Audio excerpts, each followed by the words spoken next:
Hello everyone, तो आप लोग कैसे हैं। उम्मीद है कि अच्छे होंगे। आज हमारे यूट्यूब चैनल प्रीति एमएलसी क्लास पे आप सबका स्वागत है। आज हम क्लास 12th के साइकोलॉजी के ऑब्जेक्टिव क्वेश्चन लाए हैं, तो आप लोग शुरू से अंत तक देखिएगा। चलिए हम क्लास को स्टार्ट करते हैं। प्रश्न संख्या 1, समूह किसे कहते हैं। इसका सही ऑप्शन होगा ऑप्शन नंबर ए, 2 या अधिक व्यक्तियों का संगठन से। प्रश्न संख्या 2, समूह निर्माण का सबसे महत्वपूर्ण तत्व क्या है। इसका सही ऑप्शन होगा ऑप्शन नंबर ए, सामान्य लक्षण। प्रश्न संख्या 3, समूह संस्कृति का अर्थ क्या है। इसका सही ऑप्शन होगा ऑप्शन नंबर बी, हम की भावना। चलिए आगे बढ़ते हैं। प्रश्न संख्या 4, आकर्षणीयता किसे प्रभावित करती है।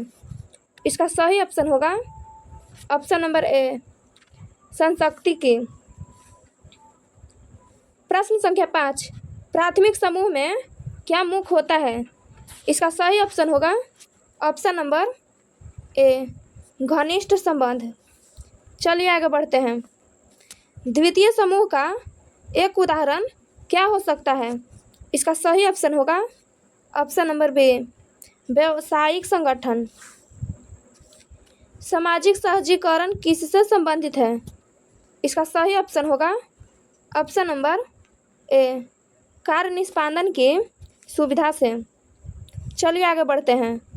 प्रश्न संख्या 8 की ओर, सामाजिक समन्वय किसे कहते हैं।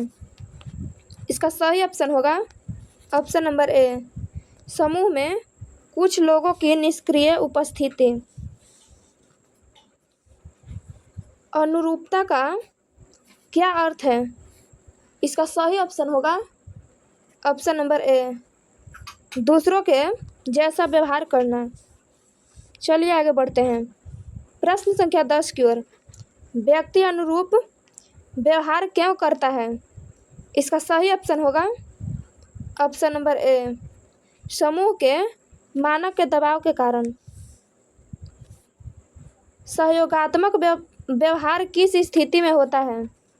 इसका सही ऑप्शन होगा ऑप्शन नंबर ए, जब समूह का लाभ हो। चलिए आगे बढ़ते हैं।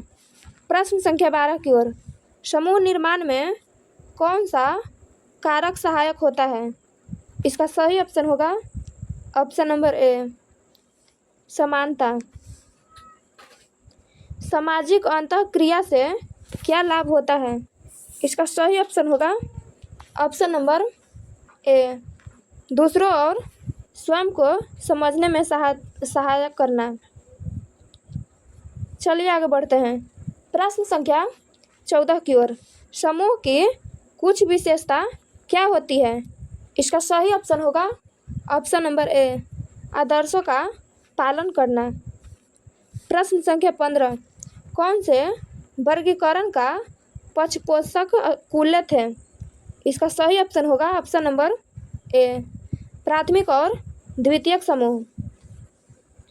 चलिए आगे बढ़ते हैं। आकस्मिक समूह का वर्गीकरण किसने किया। इसका सही ऑप्शन होगा ऑप्शन नंबर ए, मैकडोगल ने। चलिए आगे बढ़ते हैं। प्रश्न संख्या 17 की ओर, अनुरूपता का सबसे अप्रत्यक्ष रूप क्या है। इसका सही ऑप्शन होगा ऑप्शन नंबर ए, सामाजिक प्रभाव। आज्ञापालक का सबसे प्रत्यक्ष रूप कौन सा है। इसका सही ऑप्शन होगा ऑप्शन नंबर ए, सामाजिक प्रभाव। चलिए आगे बढ़ते हैं। प्रश्न संख्या 19 की ओर, आत्म समूह किसे कहा जाता है। इसका सही ऑप्शन होगा ऑप्शन नंबर ए, हम समूह को। समूह द्वंद्व किससे घटित होता है। इसका सही ऑप्शन होगा ऑप्शन नंबर ए, आवश्यकताओं के टकराव से। प्रश्न संख्या 21, कौन सा समूह द्वितीय समूह का उदाहरण है। इसका सही ऑप्शन होगा ऑप्शन नंबर ए, व्यापारिक संगठन। कौन सा कारक समूह निर्माण में सहायक होता है? इसका सही ऑप्शन होगा ऑप्शन नंबर ए, समान लक्षण। समूह का गत्यात्मक होना किस पर निर्भर करता है? इसका सही ऑप्शन होगा ऑप्शन नंबर ए, समूह में परिवर्तन। चलिए आगे बढ़ते हैं। प्रश्न संख्या 24 की ओर। समूह चिंतन किस समूह में होता है?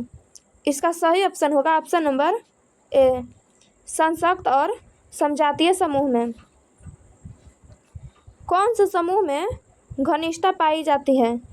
इसका सही ऑप्शन होगा ऑप्शन नंबर ए, प्राथमिक समूह। समूह का आकार किसे प्रभावित करता है? इसका सही ऑप्शन होगा ऑप्शन नंबर ए, समूह की संरचना पर। औपचारिक समूह का गठन किसके अनुसार होता है? इसका सही ऑप्शन होगा ऑप्शन नंबर ए, विशेष नियम पर। चलिए आगे बढ़ते हैं। प्रश्न संख्या 28। औपचारिक समूह का एक उदाहरण क्या है? इसका सही ऑप्शन होगा option number A, trade union. प्रश्न संख्या 29। अनौपचारिक समूह में कौन सा संबंध होता है? इसका सही ऑप्शन होगा ऑप्शन नंबर ए, घनिष्ठता। चलिए आगे बढ़ते हैं। प्रश्न संख्या 30 की ओर। अनौपचारिक समूह का आकार कैसा होता है? इसका सही ऑप्शन होगा ऑप्शन नंबर ए, छोटा। अहम समूह का एक अन्य नाम क्या है? इसका सही ऑप्शन हो जाएगा ऑप्शन नंबर ए, निज समूह। कौन सा समूह हम समूह के विपरीत है? इसका सही ऑप्शन होगा ऑप्शन नंबर ए, पर समूह। चलिए आगे बढ़ते हैं। प्रश्न संख्या 33 की ओर। व्यक्ति कौन है? इस प्रश्न की परिभाषा को क्या कहा जाता है? इसका सही ऑप्शन होगा ऑप्शन नंबर ए, सामाजिक अनियता। चलिए आगे बढ़ते हैं। प्रश्न संख्या 34 की ओर। समूह द्वंद्व को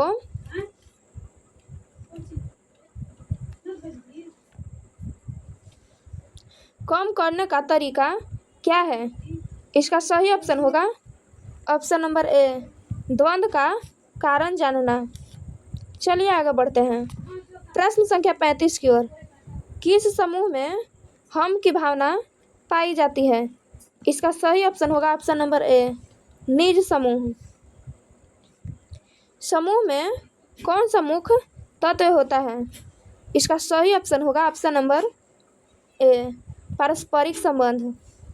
चलिए आगे बढ़ते हैं। प्रश्न संख्या 37 की ओर। किस समूह में शारीरिक उपस्थिति आवश्यकता नहीं होती? इसका सही ऑप्शन होगा ऑप्शन नंबर ए, द्वितीयक समूह में। प्रश्न संख्या 38। कौन सा समूह अधिक टिकाऊ होता है? इसका सही ऑप्शन होगा ऑप्शन नंबर ए, अनौपचारिक समूह। प्रश्न संख्या 39। निज समूह का एक अन्य नाम क्या है? इसका सही ऑप्शन होगा ऑप्शन नंबर ए, अंतः समूह। चलिए आगे बढ़ते हैं। प्रश्न संख्या 40 की ओर। हम समूह और उनका समूह का विचार किस पर आधारित है? इसका सही ऑप्शन होगा ऑप्शन नंबर ए, सामाजिक भिन्नता पर। तो आज का क्लास हम यहीं पे समाप्त करते हैं।